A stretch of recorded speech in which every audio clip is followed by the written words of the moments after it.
আসসালামু আলাইকুম। আমরা আজকের ভিডিওতে জানবো আমাদের যে বর্ণীয় স্কিমেটিক্স আছে, এই স্কিমেটিক্সের মধ্যে যে একটা অপশন আছে স্কিমেটিক্স অ্যান্ড সার্ভিস ম্যানুয়াল, এটা কতটুকু গুরুত্বপূর্ণ বা এটা দিয়ে আপনি কি কি কাজ করতে পারবেন, আজকে আমরা এগুলো জানবো। ঠিক আছে? আমরা গত ক্লাসে আমরা বিটম্যাপ, ডায়েট এবং হার্ডওয়্যার সলিউশন সম্পর্কে জানছি নাকি? তা আজকে ক্লাসে আমরা জানবো আমরা স্কিমেটিক্স অ্যান্ড সার্ভিস ম্যানুয়াল এটা কতটুকু গুরুত্বপূর্ণ। ঠিক আছে? এবং এটা দিয়ে আমরা কি কি কাজ করতে পারবো, এটা দিয়ে কি কি কাজ করতে পারবো, এটার মাধ্যমে আমরা কোনো রেজিস্টার হারা গেলে ওটা বের করতে পারবো। ঠিক আছে? কি পারবো? যদি আমাদের মাদারবোর্ডে কোনো রেজিস্টার হারায় যায়, ওই রেজিস্টার আমরা স্কিমেটিক্স এন্ড সার্ভিস ম্যানুয়াল দ্বারা বের করতে পারবো। ঠিক আছে? আরেকটা কাজ কি, যে কোনো কম্পোনেন্ট, ক্যাপাসিটর, রেজিস্টার, ডায়োড অথবা কয়েল, যে কোনো কম্পোনেন্টের এটা ভ্যালু কত, এটা সব কম্পোনেন্টের একটা নির্দিষ্ট ভ্যালু থাকে।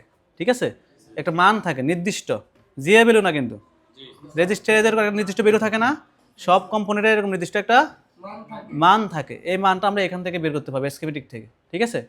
তাহলে স্কিমেটিক থেকে আমরা আরেকটা কাজ কি করতে পারবো, আমাদের মাদারবোর্ডে যত আইসি আছে, যত কানেক্টর আছে, যত আপনার ছোটোখাটো মানে যত কম্পোনেন্ট আছে, ঠিক আছে, বা বিভিন্ন সার্কিট আছে না, এই সার্কিটগুলোর মধ্যে লাইনগুলো কী হয়ে গেছে অথবা এটার মধ্যে মানে একটা ডায়াগ্রাম পেয়ে যাবো। কী পাবো? এটা ডায়াগ্রাম, মানে এই সেকশনের মধ্যে আইসির মধ্যে যে বলগুলো আছে, এই বলগুলো কী হয়ে গেছে, এটার মাঝখানে কয়টা ক্যাপাসিটর আছে, কয়টা রেজিস্টার আছে, লাইনটা কোথা থেকে আসছে, সব কিছু আমরা একটা ডায়াগ্রামের মাধ্যমে পেয়ে যাব। ঠিক আছে?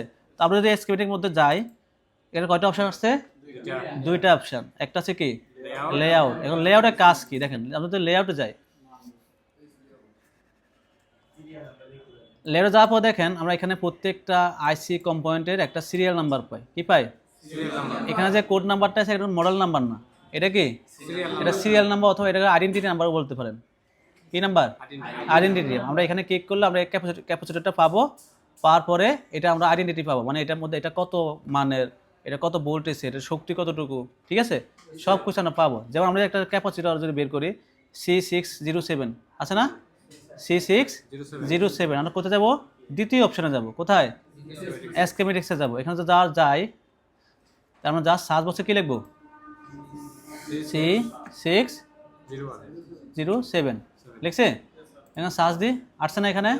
এখানে ডাবল ক্লিক করেন, একটু জুম করেন, জুম করে আবার করেন, আসছে না? দেখেন এখানে এটা কত, 2.2 মাইক্রোফ্যারাড। কারণ আমরা জানি ক্যাপাসিটরের একক কি, ফ্যারাড না? তার মানে তার ভ্যালুটাই কিসে আইব?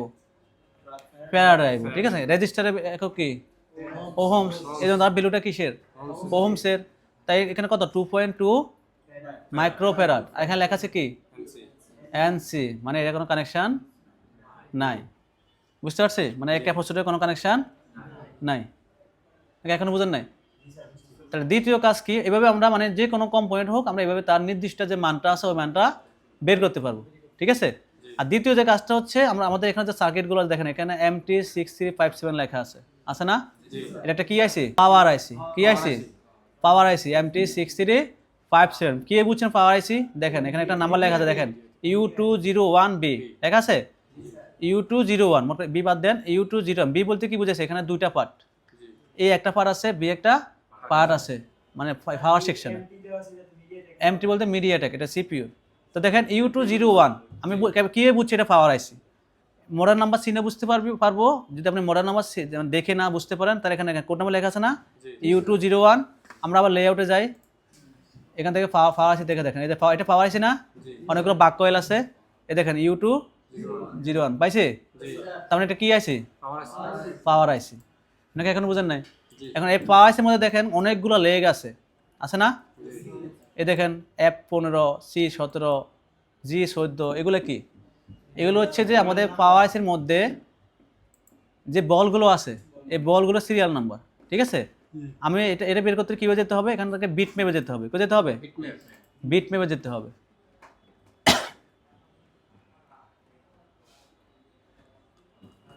দেখেন যদি বিট মেপে যাই, বিট মেপে আমরা পাওয়ার আইসির মধ্যে যাই নাকি?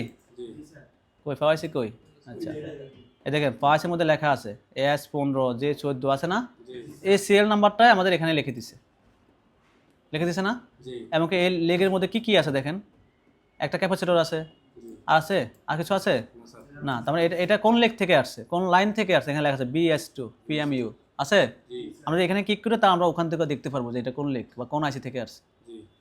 এখন এই ক্যাপাসিটরটা বের করতে হলে কি করতে হবে আমাদেরকে? আমরা এই লেগটা বের করতে হবে। এই লেগটার নাম কত? F15 না? আমরা বিটম্যাপে যাই, এখান থেকে F15 খুঁজে বের করি। এই যে এই যে 15 নম্বর পাইছি, এখানে ক্লিক করেন। এখানে ক্লিক করবো, দেখেন এই যে একটা ক্যাপাসিটর আছে না এখানে, পাইছি না? এটা না, আচ্ছা আমরা নামটা আবার দেখি নাকি, C607 না? তার মানে এটাই C607। তাহলে এই ক্যাপাসিটরটা হচ্ছে আমাদের এই লেগে যে ক্যাপাসিটর দেখাচ্ছে এটা, বুঝতে পারছি? তাহলে এইভাবে আপনি মাদারবোর্ডের যে কোনো কম্পোনেন্ট হোক, যে কোনো কানেক্টর হোক, যে কোনো আইসি হোক, ঠিক আছে, প্রত্যেকটা কানেক্টর বা আইসির যে বলগুলো বা লেগগুলো আছে, এই লেগগুলো কীভাবে কীভাবে গেছে, এটার মধ্যে কি কি আছে সবগুলো আপনি স্কিমেটিক্সের মধ্যে পেয়ে যাবেন। ঠিক আছে, আশা করি সবাই বুঝতে পারছেন। ঠিক আছে, ধন্যবাদ।